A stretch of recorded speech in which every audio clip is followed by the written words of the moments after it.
Hello learners, welcome back to our channel RG classes. ये जो video है requested video है। एक स्टूडेंट की रिक्वेस्ट पर मैं ये वीडियो लेकर आई हूँ जिसमें मैं आपसे डिस्कस करूँगी एडवांटेजेस। जब ये videos more than 500 views cross कर जाएगी देन उसके बाद मेरी नेक्स्ट वीडियो आएगी, that is limitations of foreign capital. So आज हम डिस्कस करेंगे इस वीडियो में फॉरेन कैपिटल के बारे में। दरअसल मैंने कंपनी लॉ की सीरीज स्टार्ट की हुई है एंड प्लेलिस्ट का नाम है छोटा पैकेट बड़ा धमाका सीरीज, जिसमें सारी वीडियो शॉर्ट रहेंगी, बट वो शॉर्ट वीडियोस आपके लिए इतनी यूजफुल रहेंगी आप उस कॉन्सेप्ट को लाइफ टाइम तक नहीं भूल पाओगे। इतनी अच्छे से वो कॉन्सेप्ट क्लियर करा गया आपको, तो आप वो चीज़ ज़रूर चेकआउट कीजिएगा। वीडियोस लिंक मैं आपको दे दूँगी आई बटन में भी एंड डिस्क्रिप्शन बॉक्स में भी। तो मैं फॉरेन कैपिटल की ऑलमोस्ट काफ़ी सारे लेक्चर्स डाल चुकी हूँ चैनल पर, जिसमें मैंने डिस्कस किया था कि फॉरेन कैपिटल क्या होती है, क्योंकि आज हम इसमें डिस्कस करने वाले हैं फॉरेन कैपिटल के बारे में। सो हमें सबसे पहले ये पता होना चाहिए कि फॉरेन कैपिटल क्या होती है, तभी हमें इसके एडवांटेजेस समझ में आएंगी। जिसने वो पहले वाली वीडियोस देखी हुई है उसको इजीली क्लियर हो जाएगा एडवांटेजेस, लेकिन जो ये वीडियो फर्स्ट टाइम देख रहे हैं तो उनको मैं थोड़ा सा ओवरव्यू दे देती हूँ कि फॉरेन कैपिटल क्या होती है। ओके, फॉरेन कैपिटल का अगर हम एक साधारण शब्दों में बात करें, जब आप किसी दूसरी कंट्री से पैसा ले रहे हैं या दूसरी कंट्री आपकी कंट्री में पैसा इन्वेस्ट करती है मनी की फॉर्म में, या फिर कोई टेक्नोलॉजी आपको दे रही है, कोई मशीन आपको दे रही है, तो उसे हम क्या कहेंगे, फॉरेन कैपिटल कहेंगे। तो फॉरेन कैपिटल के काफ़ी सारे एडवांटेजेस इंडिया को मिलते हैं, क्योंकि हम यहाँ पर इंडिया के पॉइंट ऑफ व्यू से पढ़ रहे हैं। बिकॉज जो हमारी इंडिया है, इंडिया हमारी डेवलपिंग इकोनॉमी है एंड इंडिया हमारी डेवलपिंग इकोनॉमी तो है ही, तो इसलिए हमारी इंडिया को फॉरेन कैपिटल की काफ़ी ज़्यादा रिक्वायरमेंट होती है अपने आप को प्रोग्रेस करने के लिए। तो जो पहला बेनिफिट हमारे इंडिया को मिलता है, सीधी सी बात है, अवेलेबिलिटी ऑफ कैपिटल। हम दूसरी कंट्री से जब पैसा लेते हैं, दूसरी कंट्री जब हमें पैसा दे रही होती है, तो इसका मतलब हमें कैपिटल क्या हो रही है, अवेलेबल हो रही है। इंडियन इकोनॉमी जो है हमारी काफ़ी ज़्यादा कैपिटल की कमी से सफ़र हो रही है, उसको सफ़र कर रही है, उस प्रॉब्लम को फेस कर रही है। तो जो लैक ऑफ कैपिटल है वो हमारी इंडिया की इकोनॉमिक ग्रोथ को हाइंडर करता है, हमारी इंडिया की इकोनॉमिक ग्रोथ में एक रुकावट बनता है कैपिटल की कमी। इस बिकॉज जो हमारे इंडिया के पर्सन जो इनकम अर्न कर रहे हैं, उस इनकम का वो पार्ट जो वो खर्च नहीं करते उसे हम क्या कहते हैं, सेविंग कहते हैं। ठीक है, जो सेविंग की स्पीड है वो काफ़ी कम है कंपैरेटिवली इनकम, यानी इनकम जिस स्पीड से इंक्रीज हो रही है उतनी स्पीड से वो सेविंग्स इंक्रीज नहीं हो रही, यानी उतनी ही स्पीड से वो पैसा जो है वो बैंक्स में सेव नहीं कर रहे। क्योंकि जब तक पैसा बैंक में नहीं आएगा तो बैंक आगे जो इन्वेस्टर्स है उनको कैसे पैसा देगी, समझ रहे हो बात। बैंक एक ऐसा फाइनेंशियल इंस्टीट्यूशन है जो कैपिटल को चैनलाइज करता है। इसका मतलब क्या होता है कि जिन लोगों को पैसे की ज़रूरत है उनको तो सप्लाई करेगा पैसा, और जो लोग अपना पैसा सेव करना चाहते हैं उनसे वह पैसा कलेक्ट करेगा।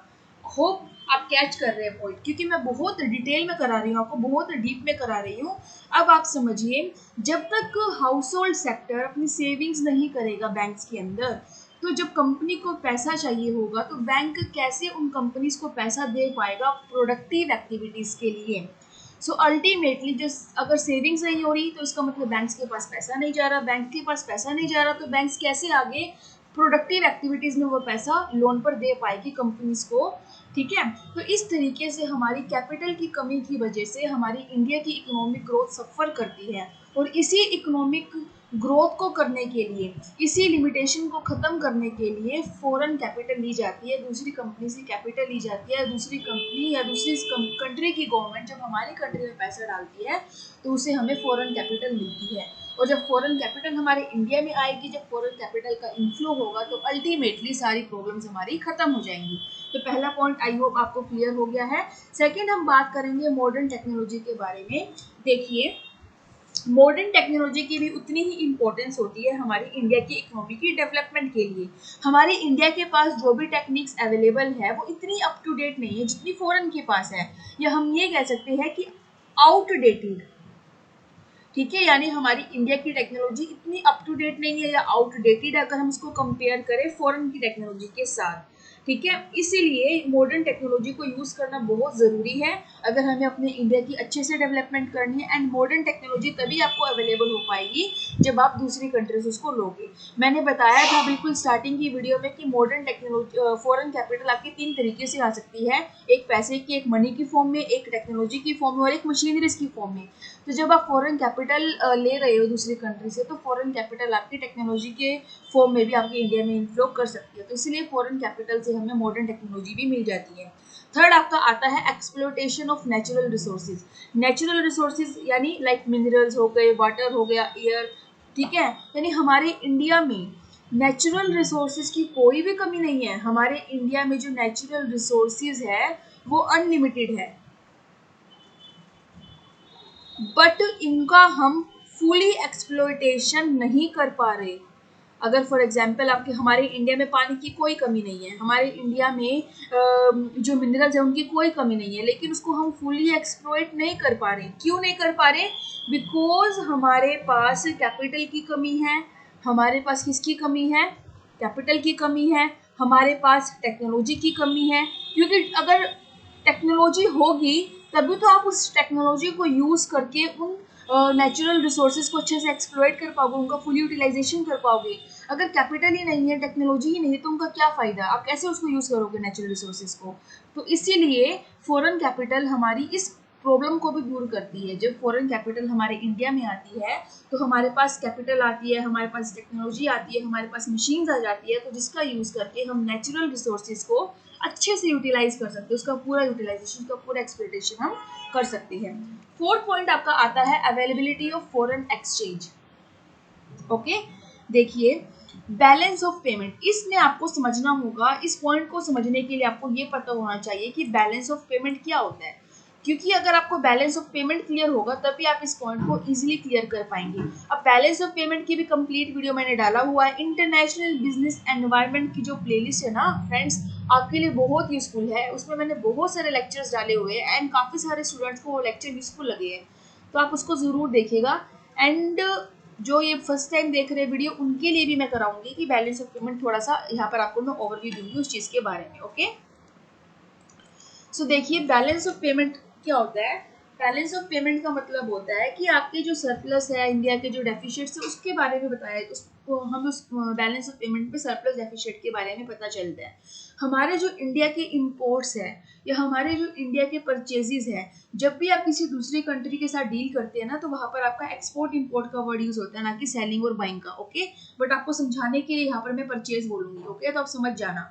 तो जब हमारी कंट्री के इंपोर्ट्स यानी परचेजेस ज़्यादा हो जाती है कंपैरेटिवली एक्सपोर्ट्स के या सेल्स के, तो उस केस में हमारी जो इंडिया है वो लॉस को सफ़र करती है, डेफिशिएट को सफ़र करती है। इसलिए बैलेंस ऑफ पेमेंट से जो हमें कमी होती है उसको कौन पूरा करता है? फॉरेन एक्सचेंज उसको पूरा करता है।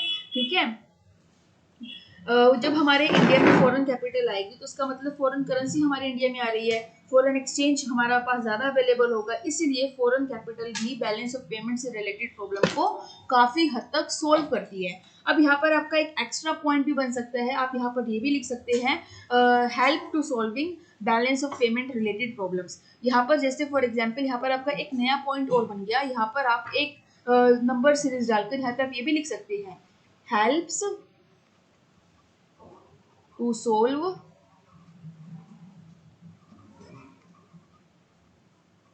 Balance of payment related. आपका यहाँ पर एक पॉइंट ये भी बन गया। फिर हम बात करेंगे available of capital goods. Capital goods कौन से होते हैं? कैपिटल गुड्स वो गुड्स होते हैं जिसको यूज कर आप रॉ मटेरियल को फिनिश गुड्स में कन्वर्ट करते हैं।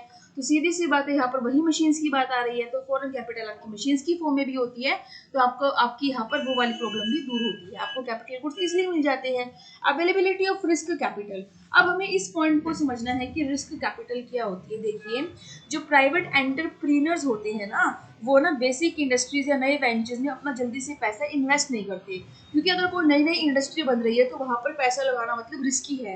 और अगर आप किसी ऐसी जगह पर पैसा लगा रहे हैं जो बहुत रेप्यूटेड कंपनी है, उसकी अच्छी गुडविल है, तो वहाँ पर तो रिस्क है ही नहीं, बहुत लो रिस्क है, रिटर्न ज़्यादा है। बट अगर आप किसी नए बिजनेस में पैसा लगाते हैं और आपको लगा, तो आपको वहाँ पर बहुत ज़्यादा रिस्की हो जाता है, क्योंकि आपको नहीं पता कि आपका ये बिजनेस सक्सेसफुल होगा या नहीं होगा। इसलिए वो कैपिटल कौन सी होगी, आपकी रिस्क कैपिटल हो गई। लेकिन अगर आपको नया वेंचर बनाना चाहते हैं तो आपको पैसा चाहिए और आपके पास पैसा है नहीं, क्योंकि इन्वेस्टर्स रेडी नहीं है पैसा लगाने के लिए, तो आप क्या करोगे उस केस में, फॉरेन कैपिटल की हेल्प होगी।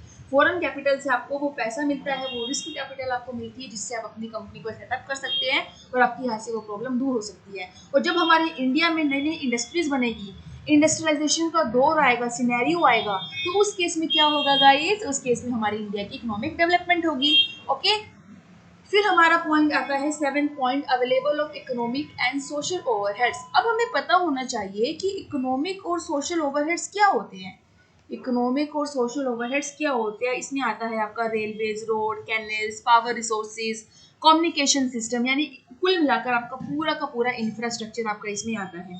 ठीक है, फॉरेन कैपिटल जब आपकी इंडिया में आएगी तो उससे आप अपने इंडिया का इंफ्रास्ट्रक्चर डेवलप करोगे, और जितना आपका इंफ्रास्ट्रक्चर अच्छा होगा उतनी ही आपकी कंट्री की डेवलपमेंट ज़्यादा होगी, उतनी आपकी कंट्री की ग्रोथ ज़्यादा होगी।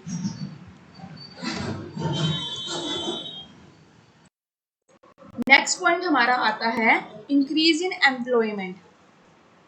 देखिए, जब बाहर की कंट्रीज आपके इंडिया में आकर कंपनीज बनाएंगी, आपने सुना होगा एमएनसीज, मल्टीनेशनल कंपनीज, यानी जो बाहर की विदेशी कंपनियां या बाहर के फॉरेन जो पीपल है वे आपकी कंट्री में आएंगे, अपने इंडिया में आएंगे और हमारी इंडिया में आकर वो कंपनी सेटअप करेंगे, तो उससे क्या मिलेगी, हमें जॉब्स मिलेगी, हमें रोजगार मिलेगा, हमें एम्प्लॉयमेंट मिलेगा।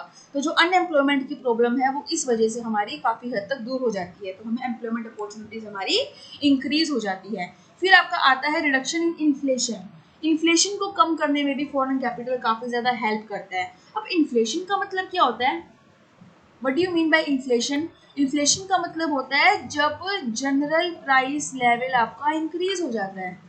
ये एक बुकिश सा वर्ड हो गया ना, बुकिश लैंग्वेज हो गई जनरल प्राइस लेवल। थोड़ा सा आपको मैं ये खोलकर समझाती हूँ व्हाट इज इन्फ्लेशन। ये समझने के बाद आपका यहाँ से इन्फ्लेशन का कॉन्सेप्ट भी क्लियर हो जाएगा। ओके, सो देखिए, इन्फ्लेशन का मतलब होता है जब लोगों के हाथ में जो पैसा होता है ना वो इतना ज्यादा होता है, पैसा ज्यादा होने की वजह से डिमांड ज्यादा होती है, बट सप्लाई उतनी नहीं होती है कि वो हर एक डिमांड को पूरा कर पाए। इस वजह से महंगाई बढ़ती चली जाती है। मैं आपको ये थोड़ा सा डायग्राम से कराती हूँ। देखिए, इन्फ्लेशन का मतलब जब आपकी जो डिमांड है वो बहुत ज़्यादा होती है सप्लाई से। आप खुद ही सोचिए, अगर डिमांड एक प्रोडक्ट की बहुत ज़्यादा है बट सप्लाई उतनी नहीं है कि वो डिमांड को पूरा कर पाए, यानी जितनी भी सप्लाई मार्केट में आएगी वो उसी टाइम सेल हो जाएगी। समझ रहे हो? तो जो शॉपकीपर होगा ना वो क्या कर देगा, प्राइसेस को इंक्रीज कर देगा, और इसी वजह से हमारा इसी वजह से जो पूरी साइकिल है वो चलती है और हमारी महंगाई बढ़ती है।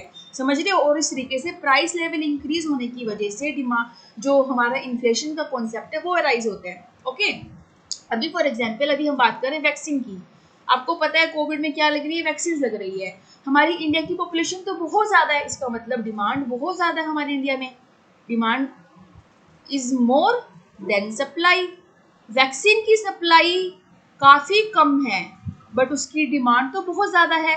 ठीक है, जैसे ही वैक्सीन का स्टॉक मार्केट में आता है उसी टाइम इमीडिएट वो वैक्सीन लोगों को लग जाती है। ठीक है, यहाँ पर मैंने सिर्फ आपको एक डिमांड और सप्लाई का कॉन्सेप्ट ही समझाया है। ठीक है, तो कहने का मतलब क्या है, जब किसी चीज़ की डिमांड बहुत ज़्यादा होती है और सप्लाई कम होती है तो जो शॉपकीपर्स होते हैं वो प्राइस को इंक्रीज कर देते हैं। और डिमांड इंक्रीज होने का ये भी एक बहुत बड़ा कारण होता है, क्योंकि उस टाइम जो मनी सप्लाई होती है मार्केट में वो भी काफ़ी ज़्यादा होती है। तो उस टाइम क्या करेगी आरबीआई, उस टाइम मनी सप्लाई को कॉन्ट्रैक्ट कम करने की कोशिश करेगी, बैंक रेट के इंटरेस्ट को इंक्रीज कर देगी। ऐसे काफ़ी सारे मॉनेटरी टूल्स को लगाकर वो मनी सप्लाई को मार्केट में कम करने की कोशिश करेगी, क्योंकि जब लोगों के हाथ में पैसा कम होगा तो डिमांड कम होगी, अगर डिमांड कम होगी तभी हम एक इक्विलिब्रियम को मेंटेन कर पाएंगे। ये पूरा कॉन्सेप्ट है इन्फ्लेशन का। अब हम बात ये करेंगे कि इन्फ्लेशन कैसे कम होती है फॉरेन कैपिटल की वजह से। फॉरेन कैपिटल से हम क्या करते हैं, यानी हम दूसरी कंट्री से जो ज़रूरत का सामान है, जो एसेंशियल गुड्स है, उसको हम मंगवा सकते हैं। अब देखिए, इसको मैं थोड़ा सा क्लीन कर देती हूँ। आई होप फ्रेंड्स आपको वीडियो समझ में आ रही है, आपको पॉइंट्स क्लियर हो रहे हैं। अगर कोई भी पॉइंट क्लियर नहीं होता तो आप उसे कमेंट में पूछ सकते हैं। I will try my best, I will resolve your all doubt. Okay, देखिए, हमने बताया इन्फ्लेशन में कि डिमांड ज़्यादा होती है सप्लाई से। ऐसा क्यों होता है? क्योंकि गुड्स की कमी होती है। गुड्स की कमी होती है हमारे पास।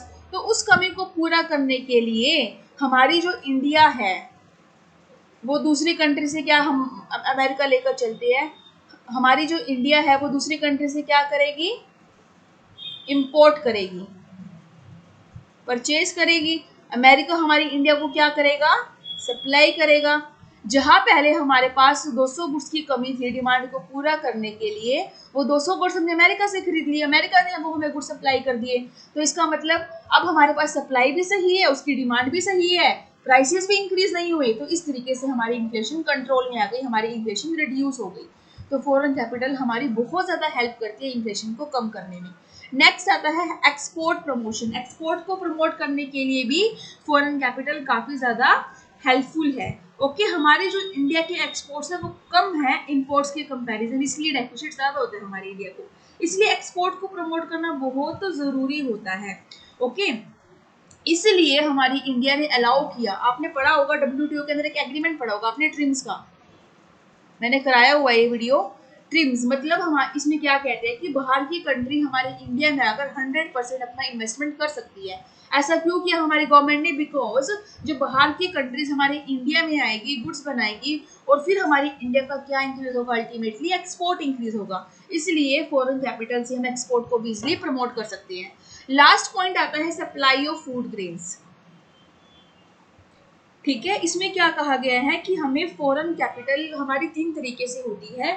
एक मैंने आपको बताया था फॉरेन एड। फॉरेन एड में 2 चीजें आपकी रहती है, ग्रांट्स और कंसेशनल लोन्स। ठीक है, आप पहले वाली वीडियो जरूर देखिएगा फॉरेन कैपिटल की, तभी आपको ये वीडियो और अच्छे से क्लियर होगा। देखिए कई बार जो फॉरेन कंट्रीज है ना वो हमें ग्रांट दे देती है फूड ग्रेन्स की सप्लाई कर कर, या हमें हेल्प प्रोवाइड कर देती है। जब हमारी कंट्री में फूड ग्रेन्स की सप्लाई ज़्यादा होगी ड्यू टू फॉरेन एड, तो इसका मतलब जो फूड ग्रेन्स में होने वाली शॉर्टेज है उसको हम दूर कर पाएंगे। ठीक है, तो इस तरीके से फॉरेन कैपिटल हमें काफ़ी तरीके से बेनिफिट करती है, काफ़ी तरीके से हमें फ़ायदा पहुंचाती है। इसलिए फॉरेन कैपिटल बहुत बहुत इंपॉर्टेंट आपका कॉन्सेप्ट है। अगर आपको ये लेक्चर अच्छा लगा, आपको यूजफुल लगा, तो ज़रूर सब्सक्राइब कीजिएगा RG क्लासेस को, एंड अपना लाइक जरूर कीजिए वीडियो को, because it gives me lot of motivation.